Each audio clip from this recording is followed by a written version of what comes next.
donc au nom de l'association, je les remercie vivement pour la conclusion de ce projet, parce qu'au départ on était parti uniquement sur la stèle, et grâce au soutien désintéressé des partenaires publics, on va pouvoir l'accompagner du panneau en mars 2019. Donc, je tiens à remercier l'État français,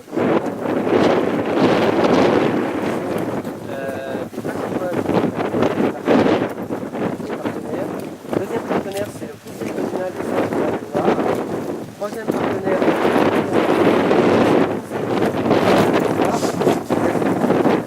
trois niveaux. Ça qui permet quand même d'insister.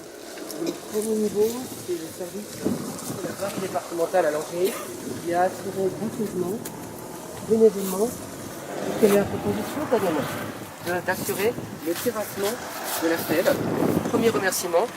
Deuxième remerciement, il sera également appuyé parce que c'est grâce à ce soutien qu'on va pouvoir notamment faire le panneau pédagogique. C'est le fonds d'animation locale du conseil départemental. Notamment, je remercie tout particulièrement Mme Chéniaud et M. Carl qui ont contribué sensiblement à participer à ce projet. Le troisième fonds, c'est un fonds d'investissement culturel du conseil départemental qui vient également accompagner ce projet. Et également, je dirais nos partenaires locaux, à savoir les mairies d'Avrier et de Continvoire, qui ont été toujours aussi avec nous, et je remercie vivement les élus qui sont présents pour la conclusion de ce projet. Donc je vais faire très rapidement, parce qu'après on pourra développer davantage l'histoire riche de ce camp, enfin riche en mémoire au pluriel de ce camp. Le camp ouvre le 1er décembre 1940. La partie administrative était juste sur la partie bâtie. L'essentiel du camp, c'était les baraquements qui se trouvaient sur cette partie qui nous fait face. On a une chronologie en plusieurs temps. 1er décembre 1940, ouverture du camp, fermée des nomades. J'emprunte délibérément la définition nomade, à savoir la notion de nomade a été créée par la loi française de la Troisième République de juillet 1912, qui crée notamment aussi des carnets anthropométriques. Deuxième temps. 1er juillet 1941, les opposants au régime de Vichy, qui étaient autrefois enfermés au camp de la Haute-Barde, à Beaumont-la-Ronce, le camp de la Haute-Barde ferme, et ces personnes sont transférées au camp de la Morellerie. Puis après arriveront des personnes de parcours différents.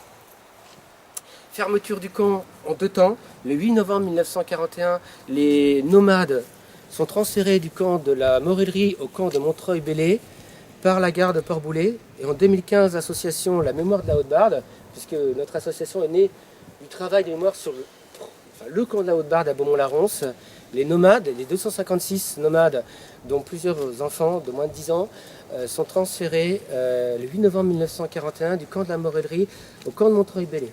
Alors c'est là où l'histoire régionale rejoint l'histoire nationale, puisque l'arrivée de ces personnes au camp de Montreuil-Bellay donne naissance au camp national de Montreuil-Bellay, pour lequel le président de la République en 2016 a rendu hommage et a reconnu la responsabilité de l'État français dans ces internements. Deuxième temps de fermeture, le 17 novembre 1941, où les opposants au régime de Vichy sont dispersés entre guillemets dans différents camps de la région centre et même plus, puisque la majorité de ces personnes seront transférées au camp de Rouillé, dans la ville. Voilà. Donc moi j'invite, on aura plus de temps, plus de confort à la salle des fêtes de Continvoire. Si d'autres personnes souhaitent prendre la parole, des élus peut-être, non? Oui, alors on peut peut-être parler à la salle des fêtes. Ouais, tout à fait. Voilà, parce que moi en fait je voudrais vous apporter mon témoignage en tant qu'élu à Continvoire sur l'action qui a été menée par la mémoire de l'Haute-Barde, la prise de conscience.